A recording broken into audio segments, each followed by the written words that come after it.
Have you ever wondered what it was like to live in a world of ice?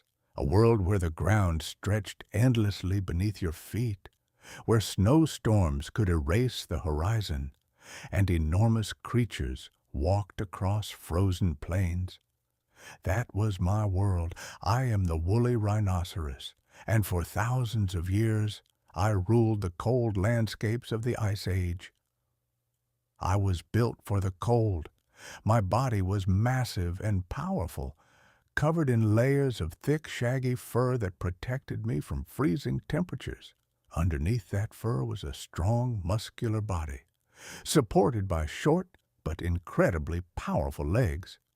I wasn't made to run across warm grasslands. I was made to survive in one of the harshest environments Earth has ever known. And then there were my horns.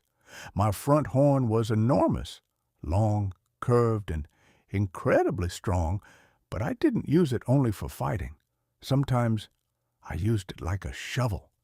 When deep snow covered the ground, I would lower my head, push my horn through the snow, and scrape it away. Beneath the frozen surface, I could find grass, roots, and other plants. Food was never guaranteed, so every meal was worth the effort. I lived across a vast region known as the Mammoth Steppe. Imagine an enormous landscape stretching farther than you could see, covered with grasses, herbs, and patches of snow. I shared this world with giants. Woolly mammoths moved across the plains. Wild horses ran through the grasslands, and reindeer traveled across the frozen valleys. Sometimes I would see distant predators watching us. Ice Age wolves, cave lions. They were powerful hunters, but a fully grown woolly rhinoceros was not an easy target. When danger came close, I could lower my head, point my horn toward the threat, and stand my ground. For a predator, getting too close could be a very dangerous mistake. But I wasn't always alone. Woolly rhinoceroses could travel together, and mothers protected their young with extraordinary strength. A calf was small compared with an adult, but it was never left completely helpless. Its mother stayed close, watching the surrounding landscape, ready to defend it. For the young, survival depended on staying close to the herd. And for us all, survival depended on one thing: finding enough food in a frozen world. But then, the world began to change, slowly at first.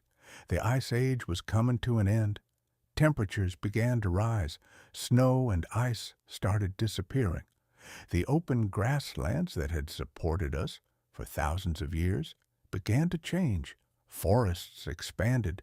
Birch and pine trees spread into places that had once been open plains. The landscape I knew was becoming something different, and this change was a problem. We were perfectly adapted to the cold, open world, but that world was disappearing. Our food sources changed. Our habitats became smaller and more fragmented, and as the environment changed, our numbers began to fall. For thousands of years, my kind survived the coldest periods of the Ice Age. We crossed enormous valleys. We followed the grasslands. We raised our young. We survived storms, predators, and bitter winters. But eventually, our journey came to an end. The woolly rhinoceros disappeared from the earth. The last footprints faded beneath the snow, and the great herds were gone. Silence replaced their footsteps. But something remarkable happened. We were not completely forgotten. Thousands of years later, humans began discovering our remains. Frozen ground preserved parts of our bodies, including bones, skin, and even thick strands of fur. Paleontologists carefully excavated these ancient remains, studied our skeletons, examined our horns, and analyzed our preserved fur. Piece by piece, they began rebuilding our story. From our bones, they could understand how we moved. From our teeth, they could learn what we ate. From our preserved bodies, they could see how remarkably adapted we were to the cold. And from our fossils, they could reconstruct the world we once called home. Today, you may never see a living woolly rhinoceros, but imagine standing on an Ice Age plain. Thousands of years ago, the wind is blowing across the grass. Snow is falling from a dark sky. A herd of mammoths is moving in the distance, and somewhere across the frozen valley, you hear heavy footsteps, step after step after step. A massive shadow emerges through the snow. Two enormous horns, thick fur, and a body built for the cold. That is me, the woolly rhinoceros, a survivor of the Ice Age, a creature that once walked across a world that no longer exists.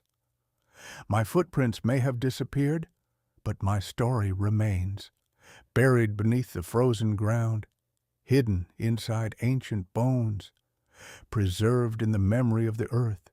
And perhaps that is the most remarkable thing of all. Even when a species disappears, its story doesn't have to disappear with it.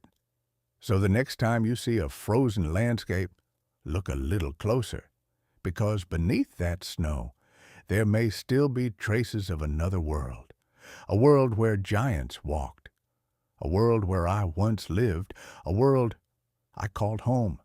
I was the woolly rhinoceros, and this was my world.